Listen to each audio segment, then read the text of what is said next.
Our last segments are tip of the week. And in this, everyone goes round robin style with a tip of the week for you, our beloved viewer. And with that, we're going to start out with Ellen because she's looking at me. And she already said she had a tie-in earlier that we skipped. So we're going to give her the start of this segment. You've been waiting for this. So that's right. Right. So it's your Everybody segment. at home. That's right. That's right. So it better live up. Wow, no pressure or anything.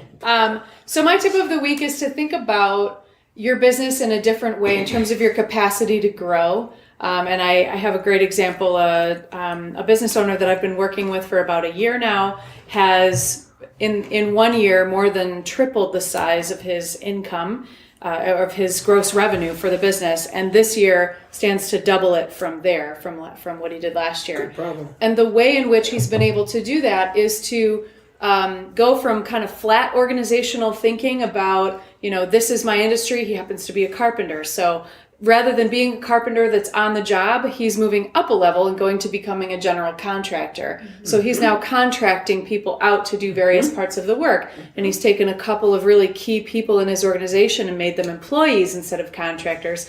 And now is in the process of thinking about how can they become project managers? How can they be crew foremen? How can he move higher and higher up the organizational structure so that he's building a structure where he's still sitting at the top overseeing all of this stuff, but he no longer has to be swinging the hammer on every project that he's got. And this is a model that you can extrapolate regardless of what the business is, right? So to be thinking about up instead of just flat, wide growth of you having to take on more stuff yourself, how can you grow up in terms of scaling your organization? Working on the business versus in.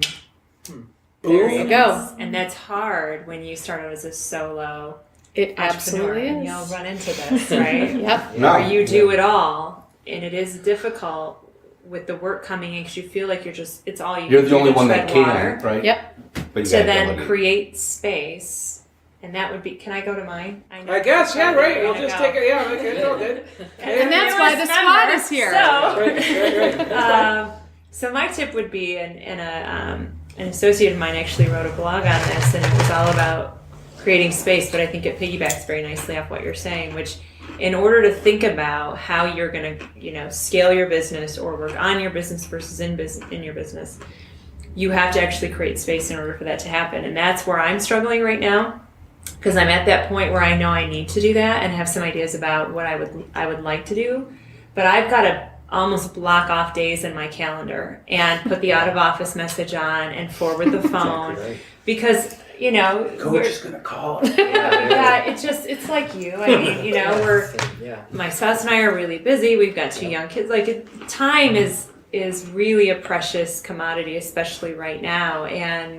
But if I want to get to the next level, if I ever want to free up my time, I have to spend it now. Because just hoping and praying that one day it'll happen is not. Well, the idea is, right, don't build a job for yourself because that's where you're at now, right? You've got a job. Right. You don't want that. However, you own a business is that, you can have the freedom to do whatever. Yep. Yeah, sure. So. Natalia, what is your tip for the consumer out there? My tip is that if you have an idea, just start talking about it.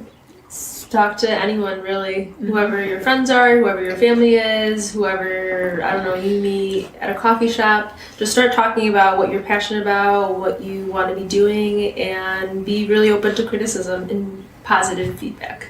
Yeah. That's awesome. Amen. It's really cool. Give the business squad a call and talk about your idea. Boom! That's right.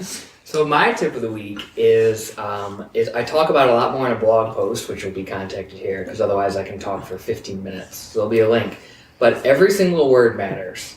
And I think that's especially appropriate with people in the sort of the food business, because they tend to get a start and they sign these contracts that are super long and they don't read them. And every word in that contract matters, right? So you got to be really, really careful.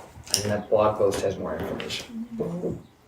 I would have to go with Ben's model here, and I'm going to tie back to my blog post today, which spoke about change. And the only constant in the universe is change. Yep. 20 years ago, I started in this business. I was with Edward Jones and was a stockbroker and all this stuff. And today, we've got multimedia stuff we're managing. I got this whole squad scene, different people, all this other stuff that you asked me 20 years ago. I said, no, I'm just going to do investments.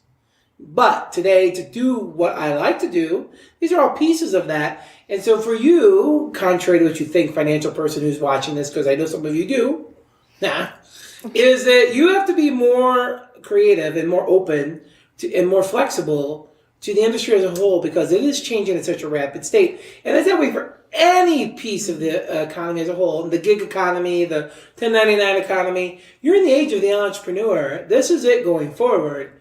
And I think you need to be aware of that. Even if you're still a cubicle dweller now, your days may not be that. And so you need to be aware that change will come at any time and be ready for it so that you can adapt. So whatever your next step is, you kind of already have an idea what next step might look like.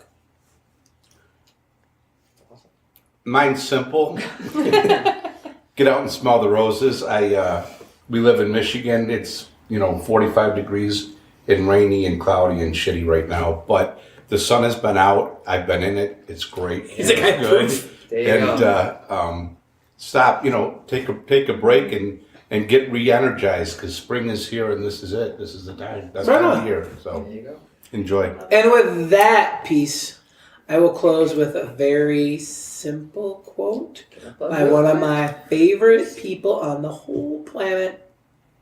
Just slide in Dr. real Seuss. quick, Yeah, go ahead. right, and say that if you want to be a guest on the show, right? Oh, yeah, sure, reach out right, to us. absolutely. There'll be a link in the video, because I think that I don't want to speak for our guest, but I think she's probably learned a lot just talking to us and had some ideas kicking around, and she's gotten publicity. So if She you did. just want to come and have a drink with us and just talk for an hour on the show, then there'll be a video in the description, and you can click on that.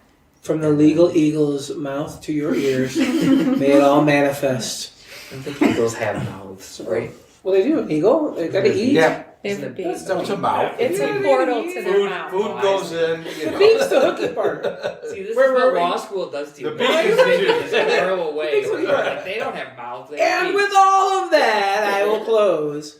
Leo Buscaglia, one of his favorite quotes that I use all the time: "Don't smother each other, because nothing grows in the shade."